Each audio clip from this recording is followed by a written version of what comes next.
Hi, everyone, and welcome to our series of interviews with all the authors for Dance Adventures, True Stories About Dancing Abroad. There it is, yes, double book. And we're here today with Damilare. I'm going to let you pronounce your last name. Adeyeri, Sounds so much better when Adeyeri, you say Damilare it. Adeyeri. And we're going to be talking about his time learning traditional dance in Hungary and also his graduate school program, which, if you're a dancer, is just about the coolest thing ever. So prepare yourselves to want to apply for graduate school again. And thank you so much for being here, Damilare. I'm excited to chat with you. I'm excited too. Thank you for having me. Yeah. So tell us a little bit about your story. And your story took place while you were in this graduate school program. So maybe tell us a little bit about both. Right. I'm just gonna go right into the graduate program because I think it's Great. it's part of my story. Anyway, between 2013 and 2015, I did a graduate program called International Master in Dance Knowledge, Practice, and Heritage. And that's choreomundus. Choreomundus is one of the Erasmus Mundus joint degree programs. So if you're from Europe or you've been in Europe before or you work in educational exchange, you wouldn't know what Erasmus is. But basically, Erasmus is based on the idea that complete education only happens when you experience multiple countries, multiple cities, and multiple education methods. And so this program was a consortium of four universities in Norway, so the Norwegian University of Science and Technology, in France, it used to be called University of Blaise Pascal University, in Clermont-Ferrand, France. Right now, I think it's called Université Clermont-Auvergne. And then Zseged University, University of Zseged in Hungary, and Roehampton University in London. So for 2 years, I was traveling around all these countries and all these places learning folk dance. And what makes choreomundus really unique and fun is that it's kind of like studying the anthropology of dance. So it focuses on like non-Western dances particularly, and looking at dance in community settings, dance as a form of like community building, cultural bonding, cultural heritage, like all the fun stuff that you don't think about or often miss when you're thinking of dance. So it was fun. I did that. My cohort was really awesome. We're from, I want to say, 18 different countries, if you can think right, if you remember. And we just traveled together and it was fun. We learned dance, we did anthropology, we did ethnography. Just think about dance practice and research all together over 2 years. Pretty Yes, much the coolest thing ever. Dream. Hashtag dream life, dream graduate program. And so pretty now much. you consider yourself a dance anthropologist, or you're officially a dance anthropologist. And tell us a little bit about some of the other cool things that you do related to dance. Yes. Dance anthropologists, some would say ethnochoreologists, and we can argue all day about that. But we're not going to argue about that. So I do a lot of things dance related. So I also do dance fitness, which means I teach Zumba classes. I also do Latin dance, so like the Latin social partner dances, like salsa, merengue, bachata, all of those. I do those as well. I'm also a personal trainer, leaning into the fitness part. So I help people design workout programs to meet their fitness goals. And I'm also a life coach. So I help people design paths towards their own life goals. So pretty much meet together, figure out what their obstacle is, how they can overcome it, and set goals towards reaching whatever they're trying to achieve. So yeah, super fun. Fantastic. Um, so four different countries you were in, traveling, studying the different dance forms. What made your time in Hungary special? What made that time stand out? Fabulous. Hungary was special for me because it was the biggest shift in many ways. So when I say shift, for example, in France, I already knew some French language, so adapting and getting in France was not as difficult as in Hungary, where I had to learn a lot of the local language. I mean, there were people who spoke English in Szeged. Szeged is like a small town near the border of Hungary and Serbia. So it's like you can say a village. And so learning the language was key to, I would say, meshing into the community. So that was different for me. Also, if we go deep into the different like dance theories and approaches to dance studies, Hungary also happened to be the one that was very hands-on in terms of dance form, dance analysis, labor notation of dance, and all stuff like that. So all of that too made Hungary very like unique Mm. for me in my experience.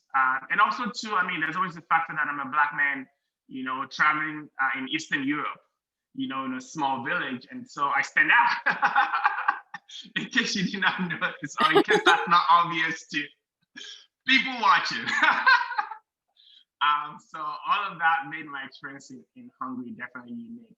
But I would say Hungary, compared to all the other countries, also happen to be one that pushes cultural music and dance a lot as part of the national heritage. So you will hear like the Hungarian folk revival movement and like just the whole idea of Hungarian folk music and dance as being part of their pride and joy, and starting to teach young people Mm. this dance so that the tradition continues. So yeah, all of that made Hungary stand out.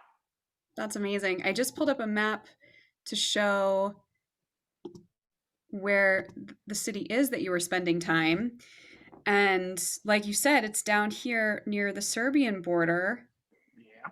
and also really close to Romania, which is an Mm-hmm. important part of your story. So tell us a little bit about the time you spent learning from elders, the dances that, some of the traditional dances, and the role that learning from elders played in your program.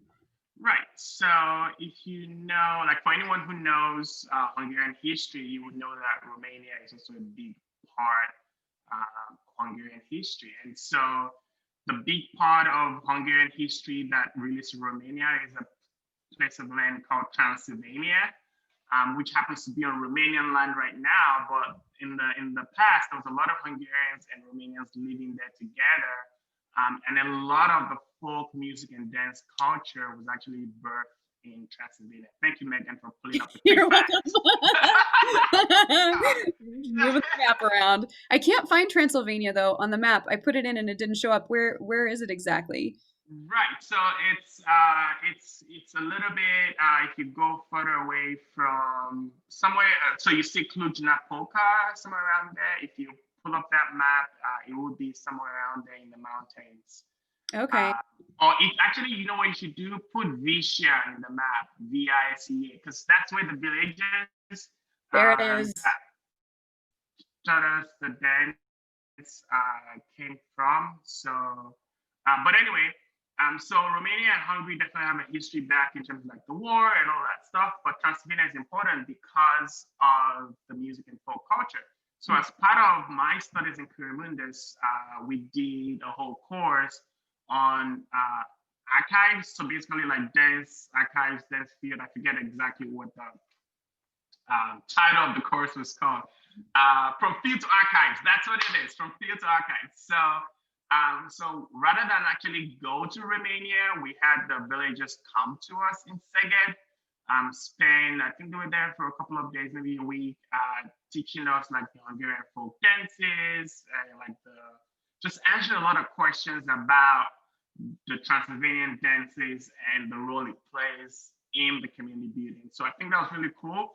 Prior to the villagers coming, which mostly have elders in the community, our Hungarian classmates and friends and also local dancers had been teaching us the basics of this dance so that we had an idea, which even made it more fun and interesting to see the elders teach us, from the perspective of learning these dances as kids growing up versus those who learned it either through the folk revival movement or like from like a dance class. So, I mean, a lot of the differences were sought to in the movement, but it's just cool to see all this old man, just dancing with such vibrancy, if I can say that. And it's like, oh my gosh, yeah, I want to be dancing like that when I'm 80 or 90. So amazing. Yeah, Yeah. it was such a special part of your story and the way that I don't want to give anything away, but the way that everybody celebrated you and the dancing that you had learned, which happened in a very particular way in the Yeah, book that we yeah. won't tell anybody. But it was just so sweet to see how warmly they received it, and how eager it seemed they were to share their culture with you. Did that feel like the case? Definitely that felt like the case. I mean, I think I would generalize here and say in most places, the more effort you make in learning the language, the culture, the dances, whatever it is, the more welcoming or the more open arms the people would be to you. So I mean, that's probably also like a thread in the whole book about just dance as a way of connecting in the community. So Mhm. get the book. But anyway, what I was going to say was for me, not knowing the language and just being new to this place and also being so different, like a different continent, different language, everything, dance was that connecting factor for me, I mean, and they loved the fact that I was willing to learn their local dance and I was good at it, so so it wasn't just that, I came up and I was learning. I was putting hours of practice with my friend Chaba, Vaga, if you're watching either now or later, custom stepping. That means thank you very much in Hungarian. Anyway, so spending time with Chava, learning the dances and putting a lot of hours to it. And then when I would show up in like the dance house, which was the social dance event, and knew the dances, it surprised people. They wanted to know where I was from, how long I've been learning the dance, who taught me and things like that. So, and that also encouraged me to learn more each time, and actually just go and learn and learn. And so it gave me it was like a backstage, what do you say that? All pass All access. access pass, yeah. All access pass, yeah. To the Yeah. community without having been born or growing up there, which is cool. So cool. So cool. And you're gonna demo some dance for us, is that right? Yes, I'm gonna demo Ooh. some dance. I hope I remember. It's been such a long time. I'm so But it's so excited. fun. It's so Yes. fun. I love it. Yeah, it's so fun. Actually, let me see. Yeah, I'm gonna get the music playing and then step back a little bit and do the dance. It's so fun. I love it. It's absolutely like. So I should say a few elements of the dance. Maybe I can talk about it later after Sure. I'm done dancing. Let me do the dance and then I'll come back in and say some things that were unique about the dance. Great. It's really, yeah. All right, so let me know if you can hear the music. I'm sure people at home watching want to be sure they hear the music too. I think I'm you'll not have to just dancing. share. Did you share it Yeah. again through your screen? Can you hear it or should I just share it again? I would say share again because I can't hear it Okay. right now. All right, so let me share the music. So share computer sound, music computer only. Share. All right. Can you hear it? All right. I have stage fright. All right.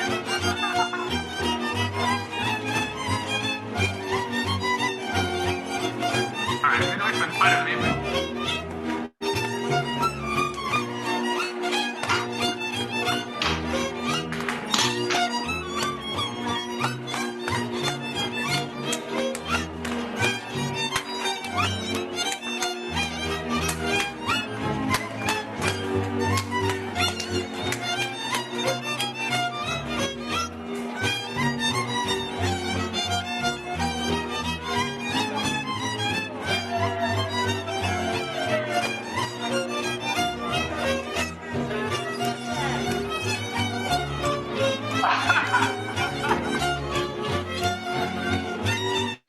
you So guys. good. Oh my I know. goodness. That was fantastic. Okay, so tell us what you were dancing, and then yeah, tell us what you were dancing. Tell us all about it. It goes nonstop and and it's a workout. Okay, so so so this dance is called the kokosh or Tanavena, depending on from the Romanian or the Hungarian side. So it's one of the men's lads dance, whatever. All of the Take a breath. Take a breath. That was a serious cardio like a It workout. was. So the most popular ones people will see is like the legging edge. Like there's a lot of foot stomp and the foot slaps, the percussions that go there. So Kaka which I did is a sub-genre of the legging edge. And like so you see like you wanna do the slaps in there. And then the non-stop one, which goes like, and if you get into like the dance breaking down, a lot of the moves are broken down into what are called dance motifs. I'm not going to go into that detail because I'm not teaching a dance class. But the most fun one is like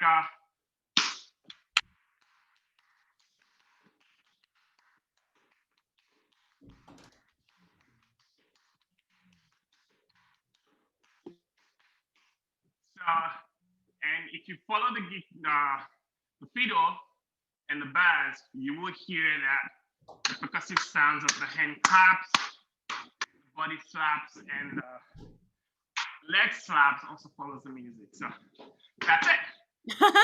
And is it danced only by, you said it's a lad's dance. Is it danced only by men or is it also danced by women? Traditionally by men, you would not, I mean, it's maybe contemporary, like new age. I don't know if that's the right word, but these days you see young people and young women post videos on social media doing it. Cool. Traditionally, it's a men's dance. The couple's dance is the chadash. And that's the one that the men and the women would do together. And the men would do like small breaks or solos in between the chadash using moves from the legging edge. I love that. Maybe let's see if we can do a little screen share and find some on YouTube. Do you have a YouTube video you like of it? Of chadash or chadash? Legging edge. Chadash. Remind me how you spell it. Is it? Am I spelling it? Yep, DAS. All right, let's see what we find. We need dancing. We need dancing, yeah. Okay, where does one of these look good? You can look at the Hungarian Scouts folk ensemble chadash dance. All right, let's see it. We'll end today's celebration with the Hungarian folk ensemble. Very formal. This is a role. She's gonna talk a lot about the folk ensemble. All right, here we go. Actually, not Transylvania proper. It's actually part of the Great Hungarian Plain, just west of Transylvania, but still in modern day. And I'm gonna fast forward. All right. Yeah, he's also talking about Transylvania. Yeah. I already did that. Let's just sit it in. Oh, there are the fiddles.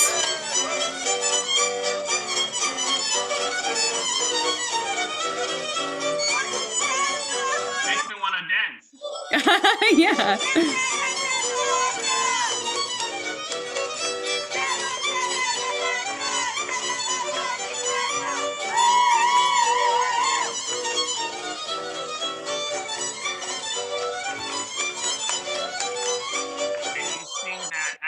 Dancing, the women are just like at the back taking 2 steps and like making like some chants and singing along.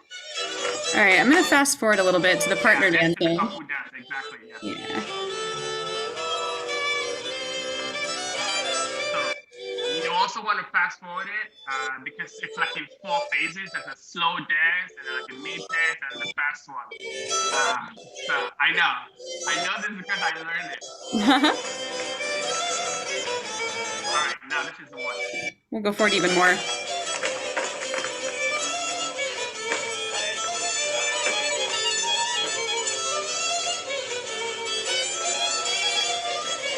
Okay, let's pause there. So I couldn't really hear you talking, but it sounded like you were sharing a little bit about like how that the women sway in the back. Is that correct?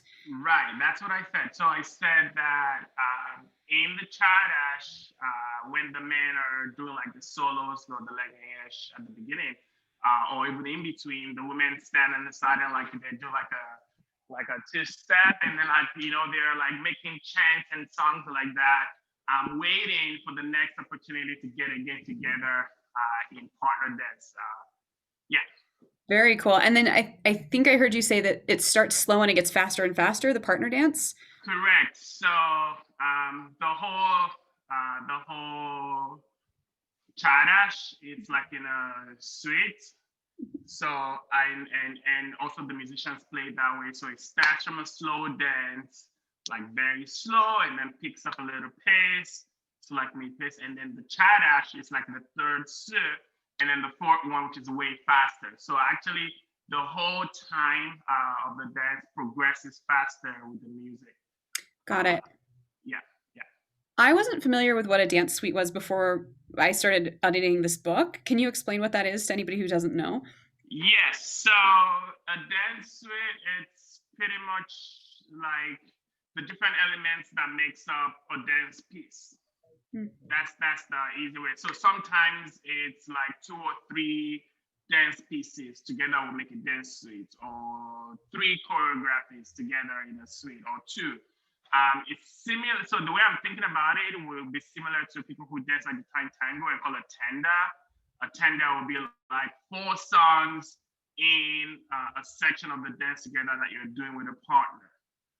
So that's the way in this situation, in Chadash, dance suite would be, it's like four distinct songs, even though they're all together and all have specific dance moves that go with the song. I know I'm talking with my hands now, and I love it. So yeah. Very cool. Very cool. Yeah, it seems like Chartist is that way. Also, I remember Kara's story about dance in the Philippines is that way too, and it sounds like it's that way with a lot of different dances around the world. Is that correct? I would say so. I mean, I think most dances, especially in community, are not standalone. Mm. They are in a set. So either a set of music or a set of like orchestra, which all the dance appear together with the tunes. Mm. And so, yeah. Cool. And final question for you. Writing is a different beast than dancing. What did you learn through the writing process as you were crafting your story? So what I learned through the dance writing process is define your audience right from the start. Hmm. And that helps a lot because, I mean, and you and I were part of the process in which you helped a lot. Thank you. You're welcome.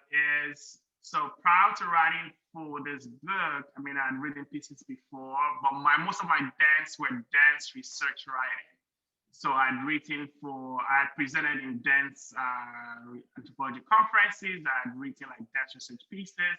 So I was coming to the book from a perspective of, I'm going to teach you all the fabulous things that you don't know.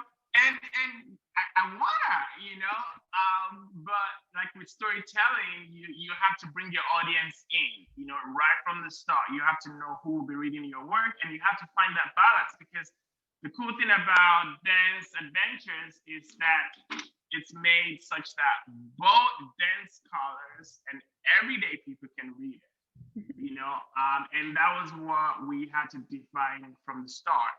When I was starting to write the story, it's like, I did not want to make this all like dance terminology, dance, such that you end up in a library shelf and only be dug out when somebody's researching Hungarian dance. Mm-hmm. At the same time, I didn't want to make it like a story for a magazine cover or a magazine, so finding that blend between the two. And that was what the writing process was, basically helped me learn. And you were a big part of that too. So we figured it out, and I have the book. And sorry, people, I'm not going to read an excerpt of it today. I'm going to give it a surprise, mostly because I want you to get the book, but also because, hey, it's awesome. Like, I did the dance. You want the free show with no tickets. You didn't pay, but it's good too. I love it. I did appreciate about your story that you did bring so much education into it.